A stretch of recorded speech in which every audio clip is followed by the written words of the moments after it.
नारद मुनि एक दिन कैलाश पर पहुंचे। उनके मुख पर वही रहस्यमयी मुस्कान थी जो किसी अनकहे सत्य का संकेत देती है। उन्होंने माता सती की ओर देखकर धीरे से कहा, माता, क्या आपने कभी महादेव के कंठ में विराजमान 108 मुंडों की माला का रहस्य पूछा है? यह सुनते ही सती के हृदय में कौतूहल की तरंग उठी। उसी क्षण उन्होंने शिव की ओर देखा। चंद्रमा की शीतल आभा से घिरे भस्मधारी महादेव ध्यान मग्न थे।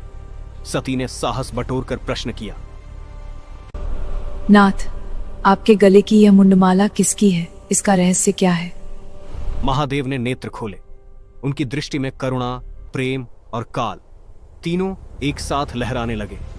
मंद स्वर में वे बोले, देवी, ये 108 मुंड तुम्हारे ही हैं।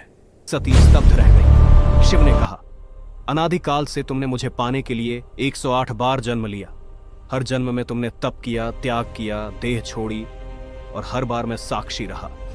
जब जब तुमने शरीर त्यागा, उस देह का प्रतीक स्वरूप यह मुंड मेरे कंठ में जुड़ता गया। उनका स्वर और गहरा हो गया। मैंने इन्हें मृत्यु के प्रतीक के रूप में नहीं, बल्कि तुम्हारे अमर प्रेम की निशानी के रूप में धारण किया। संसार समझे इसे भयानक, पर मेरे लिए यह प्रेम की सबसे पवित्र माला है। सती की आंखों से अश्रु बहने लगे। उन्हें समझ आ गया कि यह बंधन देह का नहीं, आत्माओं का है। नारद मुनि मुस्कुराए, क्योंकि जो रहस्य उन्होंने छेड़ा था वह प्रेम और अनंतता का सबसे गूढ़ सत्य बन चुका था।